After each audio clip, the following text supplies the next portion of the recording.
The government recently announced an ambitious plan to introduce 5 hours of sport for every child up to the age of 16.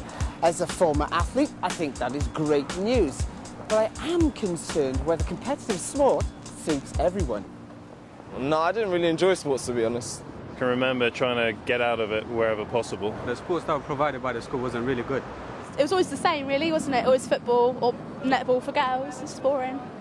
It was a chore rather than something that you actually enjoyed doing. I've been looking at a new exercise programme those people might have enjoyed.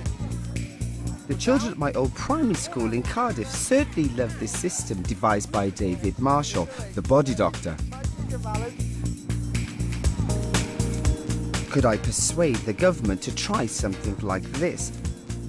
I went to see James Purnell, the Secretary of State for Sport, just before his recent promotion.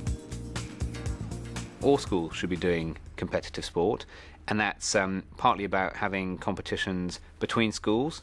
So we're now bringing in a new type of job called competition managers, who will be in each area. They'll work out the sort of league and the fixtures and make sure that people compete. But you don't just want it being the first 11. You want people who are, interested in playing competitive sport, being able to do so. And we want to have competition within schools as well. A bit like the old house system. You'd be playing, one part of the school against the other. We want to bring that back as well. Well, how about the kids who are not really competitive? We don't really want it to be a two-tier system where if you're good at it, you can go over there. If you're bad at it, you've got to do something else. Well, that's absolutely right, and that's why we want to have these competitions within schools, and also have sport that's non-competitive.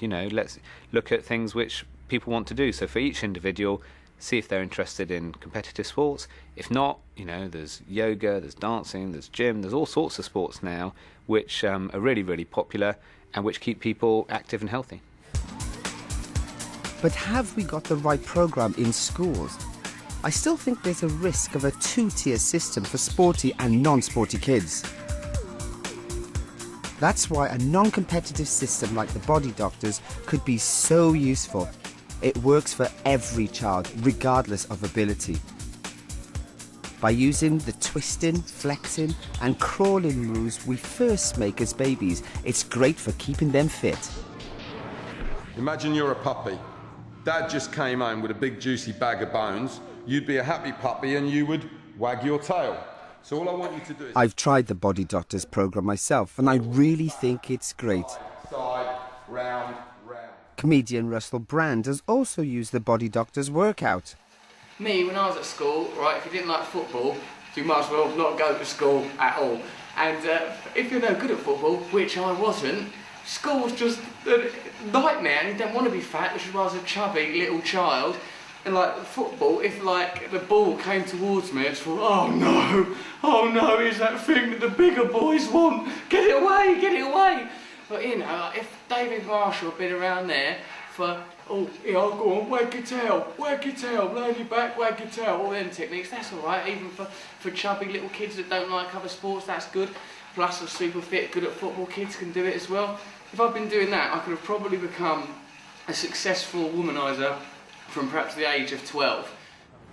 So can we get the government to take a serious look at the Bodydoctors programme? We obviously don't tell schools which programmes to follow and not, but the kind of programme that you've been involved in is exactly the kind of thing which schools should be looking at. Well, we'd like to invite you to one of the schools to see how the programme's actually worked. Would you take up that invitation? That'd be great. I'd love to.